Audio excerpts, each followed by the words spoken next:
Bailey Armour and Scott Shapiro back with another episode of Horse Sense. We're in Kentucky. We're still at Keeneland, and this weekend's feature is the Queen Elizabeth II Challenge Cup.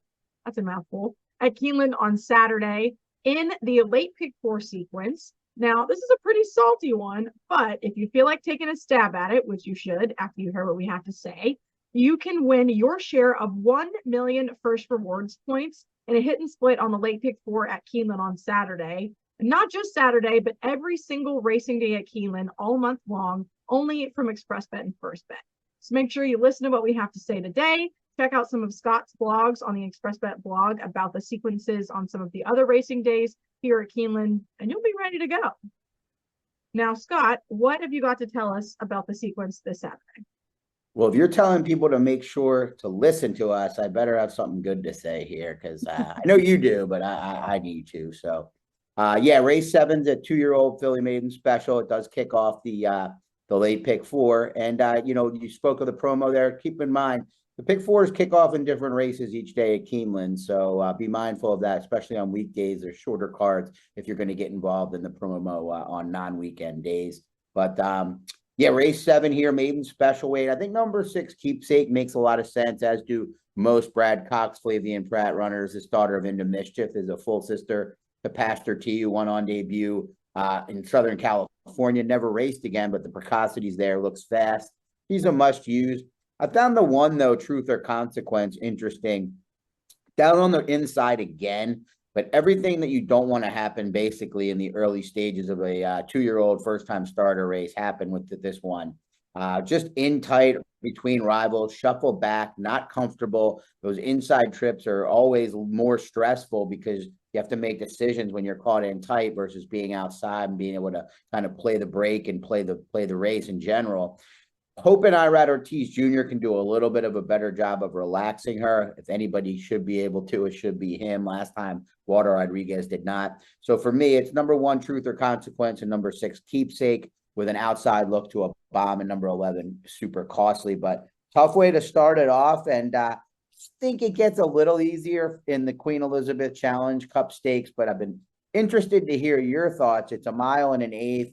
I was a huge fan of She Feels Pretty. Saw her debut at Ellis. I was on the simulcast then.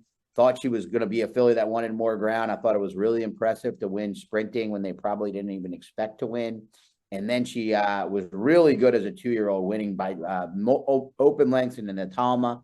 And then I thought she was definitely best. My wallet didn't get paid for it, though, in the Breeders' Cup when she was wide and wider in there. But I don't think she's gotten better this year. Her last 2 efforts at odds on, she's had every chance to win the race. Maybe the Cinderella's dream out finishing her was okay. But last time out, I really thought she should have won the Lake Placid. So I'm going to take a stand against her with a European in number 5, Soprano, who just, doesn't seem to be going the wrong way or, kind of bottomed out. This is a filly that ran 3rd to Porta Fortuna in a grade 1 overseas at Leopardstown in Ireland. Last out, Porta Fortuna, 7 for 11 now, a $1.6 million earner already. So I think Soprano is moving in the right direction, and I just think she's classier than this field. What about you? I really like Soprano. I feel like there were probably 4 horses that I really paid attention to in this field. Soprano, She Feels Pretty, Caitlin Her Greatness, the Woodbine Kings Plate winner, who's probably the best 3-year-old filly in Canada right now. Ultimately, though, I took a little bit of a chance and landed on the number 6, Oversubscribed, for Chad Brown and Irad Ortiz. Coming into this race off a 2nd place finish in the grade 3 Lake George at Saratoga in July behind the number 8 in this field, Pounce, John Stewart's new pickup. She had some trouble in the gate that race, but it honestly didn't make that much of a major difference. She still ran 2nd only by, a length or something like that, and sat just behind mid-pack the entire way, which is how she likes to run. This is a filly that has a pretty consistent win second pattern. She's only got 4 lifetime starts, which doesn't make me the most confident in that pattern. I mean, she could be a little bit vulnerable, but she's sitting off a layoff coming into this race, and I know that Chad Brown really likes Keeneland and knows how to target these spots for his horses. He's gone off as the favorite in all 4 of her lifetime starts. You'll definitely get a shorter price in the morning line the way that these Keeneland races have been setting up.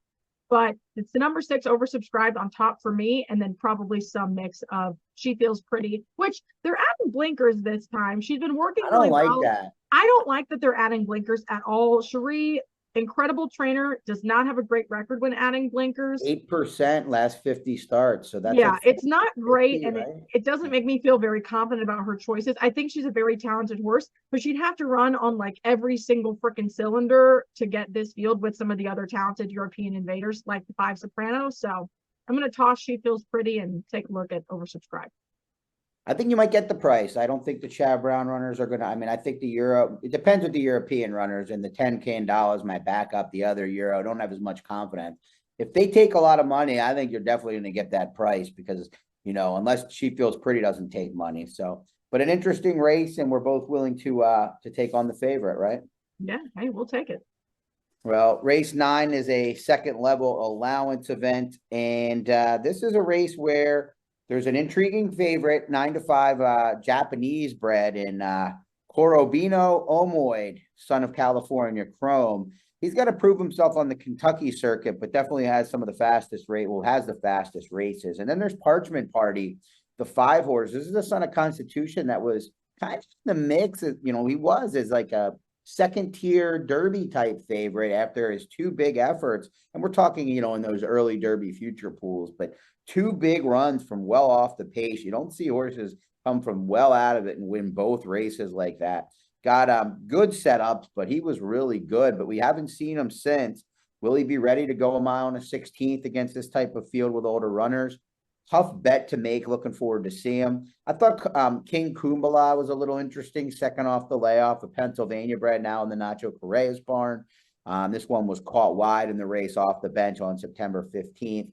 And Nacho keeps the services of Jose Ortiz. Those guys are at 24% together. So definitely higher than his baseline statistics there. And number 2, Elusive Target is a little bit interesting.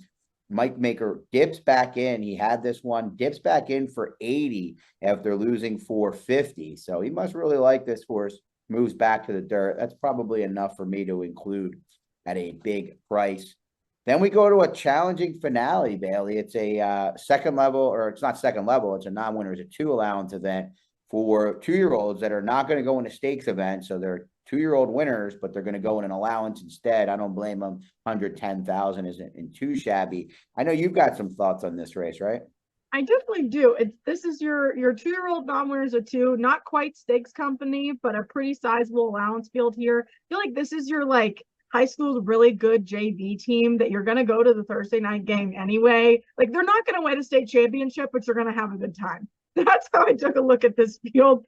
The number 5 Blue Coast, 4-1 on the morning line, stretches out from sprinting at Kentucky Downs last out, finishes 3rd behind a horse who went on to win the Kentucky Downs Juvenile Mile on September the 8th.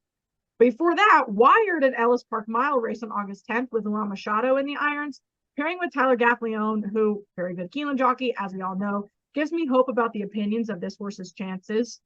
To take a little bit of a longer price, the number 7 Classic Example is out of a mare called Libby's Tale, who was second in the Frizette in 2016. 2 foals of racing age, both of which who have sold for $400,000 and $625,000 respectively at 2-year-old sales. These horses mature very, very well. Wired a weaker field of Horseshoe Indianapolis about a month ago under Axel Conception, but teams up with Flavian Pratt today, who's, as we all know, my favorite jockey at the moment. Brad Cox puts up a 27% clip with 2-year-olds and 29% with horses who have won their last start. And the Brad Cox Flavian Pratt combo, like you mentioned, going into the 7th race, the opening of this late pick 4 sequence, is one that has treated me very well in the past. So I'm going to take a little bit of a shot with the number 7 Classic Example, 10-1 on the morning line, because I think this is a little bit of a class step up from that Horseshoe Indianapolis race, but not one that's impossible. And I'm pretty keen on his chances. Well, both of those horses are going to have to earn it, I think, in terms of the way the race is going to shape up. Not always the way it works out with 2-year-olds going 2 turns on the turf, but Poster on the inside and Curahay all the way on the outside with Luis Saez are both likely to need to go. They went in their first races and ran well, or their most recent races. Curahay is coming out of sprint, so I think those 2 are likely to create an honest pace. And Blue Coast, I think he can probably relax. I thought he was awesome. I think he's the one with the most upside in here. The other ones I'm going to use are off the pace types, not, pushing any of them any more than each other. But the Brigade, the 6 horse coming in from Kentucky Downs, entered the Dragon, who gets Irad Ortiz Jr. And then if number 14, Look to the Cross, gets in for McPeak and Brian Hernandez, I'd be interested. That's the sleeper pick right there. If the 14 draws in, I'm all on the 14. This is such a big field. I don't know that you'll get those 2 scratches, but I'm crossing my fingers that Look to the Cross for Kenny McPeak gets in, because I'm really excited about that horse. Yeah, I mean, you got 12 horses. I mean, if one or two couple, yeah, we'll see how it goes. I mean, the 14s have drawn in a couple times. Classic example. These are tough reads for me, but you know, my general thought is they spent 400,000. It's you never know how the condition book works, but this horse was at Horseshoe Indianapolis, not with the top string for Brad. Maybe surprise them. You could make the case that would be what you're hoping for, that he, you know, ran better. They were a little bit underwhelmed by what they saw in the mornings. You know, debut him 2 turns and he kind of gets away with a slow pace. But now they bring him to Keeneland. So, you know, not necessarily the way I love to see Cox horses managed, but if you get 10 to 1 or higher, you know, you're getting the right price. I would be happy. I would be smiling, that's for sure. All right. Tough sequence. It should be fun. Definitely a good day there. It's always a good day to opt into promotions and take advantage of them. But getting paid extra in terms of those million rewards points could be very helpful, because there's an outside chance this is very tough to hit and not many people will be splitting that. A million rewards points will almost get you an iPad in the pro shop. Did you know that? I looked at it. I always look what it gets you for wagering credits, and it's real money. So that's why wagering credits in real money, much more important, much more attainable. But the fact that there's iPads, and not just one, but like multiple options of iPads, I don't know why that just really gets me going, but it definitely does. Oh, that's cool. That puts it into place a little bit more than a $24 pick 3 ticket, you know. Hey, I'll take it. That's for sure. All right. Well, make sure, like Scott said, that you're opting into all those promotions on Express Bet and First Bet. Don't forget to play the late pick 4 at Keeneland every racing day this meet, and you could win your share of $1 million rewards points. Could be an iPad. Never know.